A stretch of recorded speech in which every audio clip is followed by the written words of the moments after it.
this incident has been condemned from everybody on all sides of the spectrum.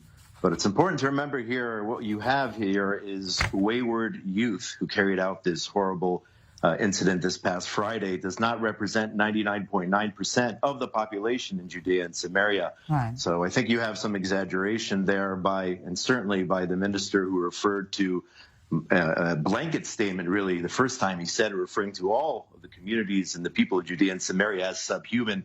Absolutely embarrassing that he used a Nazi reference when talking about other Israelis. So again, this is a fringe element. It's not representative of our community and of our residents. And it was condemned, like you mentioned, by everyone, left, right, and center. And speaking of this rhetoric that is definitely intensifying, Mr. Oppenheimer, in the past, not so long ago, Israeli politicians, leaders were far more hesitant to use terms such as terrorist or going as far as using the term subhuman when talking about settlers. What changed? I think that today it's much more obvious that we are not talking just about a small group. We are talking about much bigger than that, and they're becoming bigger and more dangerous because we see that some of these clashes are not just spray graffiti or even taking the air out of the vehicles of the Palestinian. This time we are talking about lighting a car and hitting Palestinian in their home, and the guts that these people has is much bigger than before.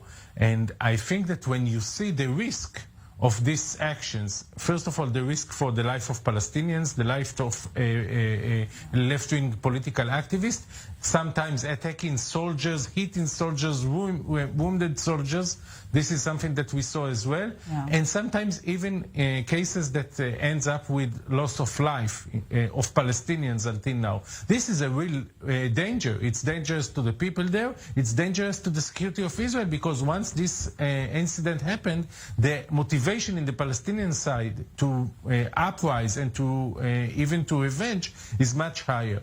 But I want to say this is not just a separate one incident that everyone condemn. It's very nice that everyone condemn, but this is part of the system, and the system is to start outpost in a top of a hill, to bring the most extreme youth there, to gain more land, to take down, to throw away the Palestinian, and eventually to have effects on the ground. And you cannot blame them, condemn them, and then day after to allow them to sit in this illegal settler, illegal outpost. Mr. Hasten, what do you say to the claims by Israeli security officials, not politicians, that we are seeing a more organized nature of these events, and we are witnessing somewhat of a spike in such incidents in recent months?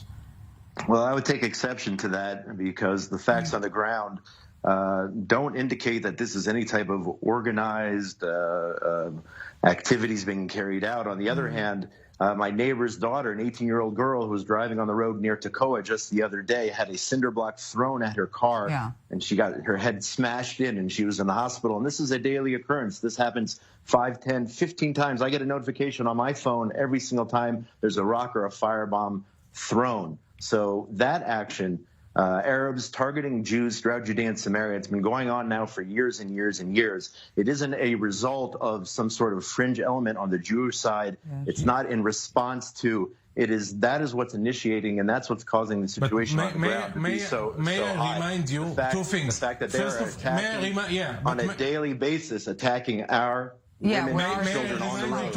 As well. First of all, the army of Israel is spread all around the West Bank for years in order to fight the Palestinian terror. We are there and we are fighting. Second, if we want to balance two people, we need to give them balance rights and citizenship.